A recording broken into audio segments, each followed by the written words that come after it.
മഴത്തോരും മുൻപ് എന്ന മനോഹരമായ പരമ്പരയിൽ ഉടൻ വരുവാൻ പോകുന്ന മറ്റൊരു അടിപൊളി എപ്പിസോഡിലേക്ക് വീണ്ടും പോവുകയാണ്. അലീന സ്വന്തം മകളാണ് എന്ന് തിരിച്ചറിഞ്ഞിട്ടും സ്റ്റാൻലി ജോസഫിൽ കാര്യമായിട്ടുള്ള കുലുക്കങ്ങളൊന്നും തന്നെയില്ല. പക്ഷേ ബാലചന്ദ്രമേനോൻ വിടുവാനുള്ള ഭാവമില്ല. ഒരു പിതാവെന്ന നിലയിൽ ആ ധാർമ്മിക ഉത്തരവാദിത്തം ഏറ്റെടുത്തുകൊണ്ട് അലീനയ്ക്ക് വേണ്ടി തുടർന്ന് തനിക്ക് എന്തു ചെയ്യുവാൻ കഴിയും എന്നുള്ള ഏറ്റവും പ്രധാനപ്പെട്ട ചോദ്യവുമായി സ്റ്റാൻലിയുടെ മുൻപിൽ നിൽക്കുകയാണ് ബാലചന്ദ്രൻ. അല്പസമയത്തെ ആലോചനയ്ക്ക് ശേഷം അയാൾ പറയുന്നുണ്ട്, മിസ്റ്റർ ബാലചന്ദ്രൻ, ഞാൻ എന്തെങ്കിലും അവൾക്ക് വേണ്ടി ചെയ്യാമെന്ന് ആദ്യമേ പറഞ്ഞിരുന്നല്ലോ. എവിടെയെങ്കിലും ഒരു ജോലി സംഘടിപ്പിച്ചു കൊടുക്കാമെന്ന് നോക്കട്ടെ, അല്ലെങ്കിൽ ഏതെങ്കിലും ഒരു ലേഡീസ് ഹോസ്റ്റൽ താമസിപ്പിക്കാം. ജോലി കിട്ടുന്നതുവരെ ഹോസ്റ്റൽ ഫീസും മറ്റും ഞാൻ തന്നെ കൊടുക്കാം. അത്രയുമൊക്കെ പോരെ? നിങ്ങളെ ഞാൻ കാണാൻ വന്നത് അലീനയ്ക്കൊരു ജോലി തരപ്പെടുത്തി കൊടുക്കണം എന്ന് ശുപാർശ ചെയ്യുവാൻ വേണ്ടിയല്ല. അവൾക്കൊരു ജോലി ശരിയാക്കി കൊടുക്കുവാൻ ഞാൻ ശ്രമിച്ചാലും സാധിക്കും. അവളെ ഏതെങ്കിലും ഹോസ്റ്റലിൽ താമസിപ്പിച്ച് ചെലവ് വഹിക്കാനുള്ള കഴിവും എനിക്കുണ്ട്. അലീനയെ സ്വന്തം മകളായി അംഗീകരിക്കുവാനും സ്നേഹിക്കുവാനുമുള്ള മനസ്സുണ്ടോ നിങ്ങൾക്ക് എന്ന് മാത്രം എനിക്കറിഞ്ഞാൽ മതി. അവൾ എൻ്റെ മകളല്ലാതിരുന്നിട്ടും ഞാൻ അവൾക്ക് ഒരച്ഛൻ്റെ സ്നേഹം കൊടുക്കുന്നുണ്ട്. അലീന എനിക്കൊരു ബാധ്യതയല്ല എന്നുള്ളത് നിങ്ങൾ മനസ്സിലാക്കണം. മിസ്റ്റർ ബാലചന്ദ്രൻ, താങ്കൾ പറയുന്നത് ഞാൻ മനസ്സിലാക്കുന്നുണ്ട്. പക്ഷേ ഒരു മിനിറ്റ് കൊണ്ട് ഉത്തരം പറയാൻ പറ്റുന്നൊരു വിഷയമല്ലല്ലോ ഇത്.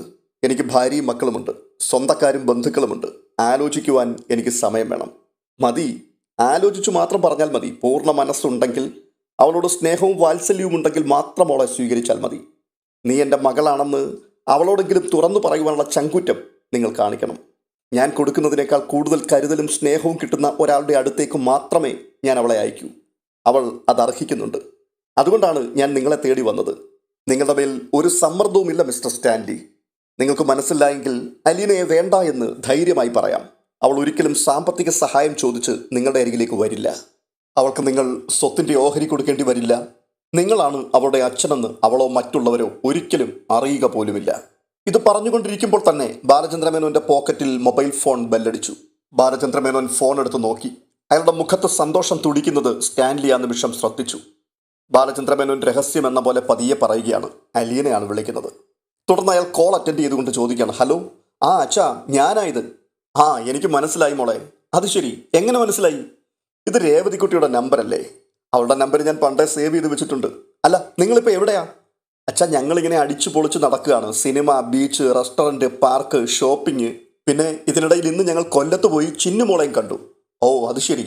ചിന്നുമോൾ സുഖമായിരിക്കുന്നു മോളെ? അവൾ വല്ലാതെ ക്ഷീണിച്ചു പോയച്ചാ. അവൾക്കെന്തോ അസുഖമുണ്ട്. അലീന എന്തൊക്കെയാണ് സംസാരിക്കുന്നതെന്ന് കേൾക്കാതെ അങ്ങനെ കാതോർത്തിരിക്കുന്ന സ്റ്റാൻലിയെ കണ്ടുകൊണ്ട് ബാലചന്ദ്രമേനോൻ ഫോണിൻ്റെ സ്പീക്കർ ഓൺ ചെയ്തു. ഇപ്പോൾ അലീനയുടെ ശബ്ദം സ്റ്റാൻലിക്കും കേൾക്കാം. വീണ്ടും ബാലേന്ദ്രൻ ചോദിക്കുകയാണ്, എന്താ മോളെ ചിന്നുമോളുടെ അസുഖം? ശരീരം വല്ലാണ്ട് ക്ഷീണിച്ചു പോവുകയാണച്ചാ. വിട്ടുമാറാത്ത പനിയും തുമ്മലുമുണ്ട്. മരുന്ന് കഴിച്ചിട്ടൊന്നും മാറുന്നില്ല. രേവതിക്കുട്ടി എന്ത് ചെയ്തു എന്നറിയുമോ? മാമച്ചൻ അങ്കിളിനെ കൊണ്ട് ചിന്നുമോളെ സ്പോൺസർ ചെയ്യിച്ചു. ഇനിയിപ്പോൾ അവളുടെ എല്ലാ ചെലവും മാമച്ചൻ അങ്കിൾ തന്നെ നോക്കിക്കൊള്ളും. ഹോ, വെരി ഗുഡ്. അല്ല, നീയും രോഹിത്തും സന്തോഷമായിട്ടിരിക്കുന്നല്ലോ അല്ലേ? സന്തോഷം അച്ഛാ. അല്ല, അച്ഛനിപ്പോൾ എവിടെയാണ്? ഞാനൊരു യാത്രയിലാണ് മോളെ. വെറുതെ അല്ല, ഞാനിപ്പോൾ വീട്ടിൽ വിളിച്ചപ്പോൾ കിട്ടാത്തത്. ബബിത പറഞ്ഞു അച്ഛൻ രാവിലെ കാറിൽ കയറി പോയെന്ന്. അല്ല, ഇന്ന് കട അവധിയല്ലേ? അച്ഛൻ പിന്നെ എവിടെയാണ് പോയത്? മോളെ, ഞാനിപ്പോൾ കുളത്തുപുഴയാണ്. കുളത്തുപുഴയോ? അത് അഞ്ചലിനടുത്തല്ലേ? അവിടെ ഒരു ഓർഫനേജ് ഉണ്ടല്ലോ. എന്താ അതിൻ്റെ പേര്? ഞാനങ്ങ് മറന്നുപോയി. ഏത് നാട്ടിൽ ചെന്നാലും നിനക്ക് പരിചയമുള്ളൊരു സ്ഥാപനം മാത്രമേ ഉള്ളൂ, ഓർഫനേജ്.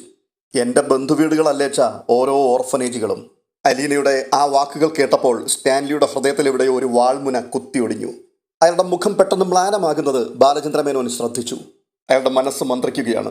ഓർഫനേജുകളാണ് അവളുടെ ബന്ധുവീടുകൾ.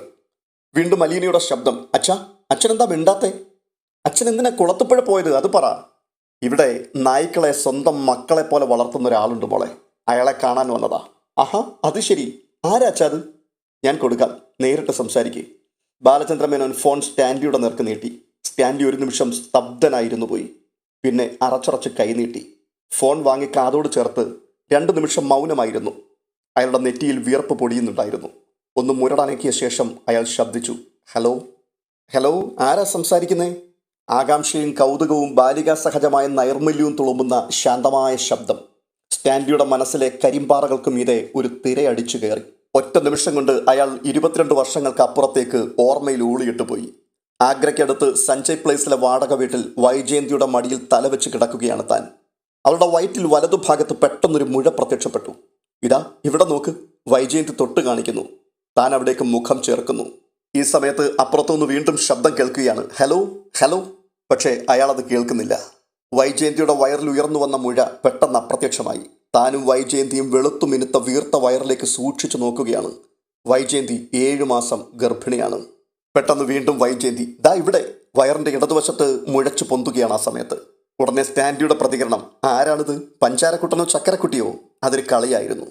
വൈജയന്തിയുടെ ഉദരത്തിൽ കിടന്ന് തൻ്റെ കുരുന്നു വളരുകയാണ്. ദിവസങ്ങൾ എണ്ണി കണക്ക് കൂട്ടി വെച്ചിട്ടുണ്ട്. ഇനി 1 മാസവും 8 ദിവസവും. വൈജയന്തിയുടെ വയറ്റിലേക്ക് നോക്കിയാൽ ഇങ്ങനെ ചില ഭാഗങ്ങൾ മുഴച്ചു വരുന്നത് കാണാം. വയറ്റിൽ കിടക്കുന്ന കുഞ്ഞ് ചവിട്ടി കുതിക്കുന്നതോ തിരിഞ്ഞു മറിഞ്ഞ് കിടക്കുന്നതോ ആണെന്നൊക്കെ വൈജയന്തി പറയും. വീണ്ടും അലീനയുടെ ശബ്ദം മുഴങ്ങുകയാണ്. ഹലോ. ഷോ, ഒന്നും മിണ്ടുന്നില്ലല്ലോ, ആരാ ഇത്? അലീനയുടെ ആ ശബ്ദം സ്റ്റാൻലിയെ ഞെട്ടിച്ചു. സ്റ്റാൻലി വിക്കി വിക്കി ഹ ഹ ഹലോ. അപ്പോൾ അലീന, എന്താ മിണ്ടാതിരിക്കുന്നേ, ആരാണെന്ന് പറഞ്ഞില്ലല്ലോ?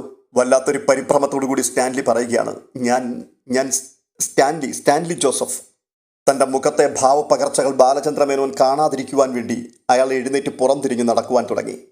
സ്റ്റാൻലി ജോസഫ് അച്ഛൻ്റെ കൂട്ടുകാരനാണോ എന്ന് ചോദിച്ചാൽ ഞങ്ങൾ പരിചയപ്പെട്ടു വരുന്നതേ ഉള്ളൂ. ഇങ്ങനെ ഒരാളിനെ പറ്റി ഇതുവരെയും അച്ഛൻ പറഞ്ഞു കേട്ടിട്ടേ ഇല്ല. ആ, അങ്ങനെ ഒരു പരിചയമില്ലായിരുന്നു മോളെ. എൻ്റെ പേര് അലീന. അച്ഛൻ പറഞ്ഞോ? ഒവ്, നായ്ക്കളെ വലിയ ഇഷ്ടമാണെന്ന് പറഞ്ഞു. ഓ, അത് ശരി. എനിക്ക് അവരോടുള്ളതിനേക്കാളും ഇഷ്ടം അവർക്ക് എന്നോടാണ്. ഏയ്, അങ്ങനെയല്ല. നായ്ക്കൾക്ക് അവരെ സ്നേഹിക്കുന്നവരെ തിരിച്ച് സ്നേഹിക്കാൻ അറിയാം. നായ്ക്കൾക്കും 6th സെൻസ് ഉണ്ട്. അതറിയാമോ മോൾക്ക്? അതൊന്നും എനിക്കറിയില്ല. അല്ല, അവിടെ ഒരുപാട് പട്ടികളുണ്ടോ? കുറേ എണ്ണത്തിനെ ഞാൻ വളർത്തുന്നുണ്ട്. വിവിധ വർഗ്ഗങ്ങളിൽപ്പെട്ടവയാണ്. Doberman, German shepherd, boxer, bulldog, Pomeranian, Dalmatian, golden retriever, അങ്ങനെ കുറേ എണ്ണം. യോ, ഞാനിതിൻ്റെ ഒന്നും പേര് പോലും കേട്ടിട്ടില്ല. കാണാനൊക്കെ നല്ല രസമായിരിക്കും അല്ലേ അങ്കിൾ? ആ വിളി ഒരു മുള്ളുപോലെ സ്റ്റാൻലിയുടെ മനസ്സിൽ തറച്ചു. ആ, അതെ, ഒരു ദിവസം അച്ഛനെയും കൂട്ടി വരൂ, എല്ലാം കാണാമല്ലോ. അല്ല, അങ്കിൾ അവിടെ എന്ത് ചെയ്യുകയാണ്? ജോലിയാണോ? ഞാൻ പ്രധാനമായും നായ്ക്കളെ വളർത്തുന്നു. പിന്നെ ഇവിടെ എനിക്കൊരു ചെറിയ തോട്ടവുമുണ്ട്. അച്ഛനൊന്ന് കൊടുക്കുവോ? പെട്ടെന്നവൾ സംഭാഷണം അവസാനിപ്പിച്ചത് സ്റ്റാൻലിയെ നിരാശനാക്കി. ഇതുവരെ അയാൾ വേറെ ഏതോ ഒരു ലോകത്തായിരുന്നു. അയാളുടെ കാതുകളിലേക്ക് ശാന്തവും നിർമ്മലവുമായ ഒരു ശബ്ദം ഒഴുകിയെത്തിക്കൊണ്ടേയിരുന്നു. അത് അയാൾ ഒരിക്കലും കണ്ടിട്ടില്ലാത്ത, ജീവിച്ചിരിപ്പുണ്ട് എന്ന് തന്നെ അറിയാത്ത അയാളുടെ മകളുടെ ശബ്ദമായിരുന്നു. ഫോൺ ബാലചന്ദ്രമേനോന് തിരികെ കൊടുത്തിട്ട് സ്റ്റാൻലി സോഫയിലേക്ക് ഇരുന്നു. അയാൾ വികാരാധീനനാണെന്ന് മേനോന് മനസ്സിലായി.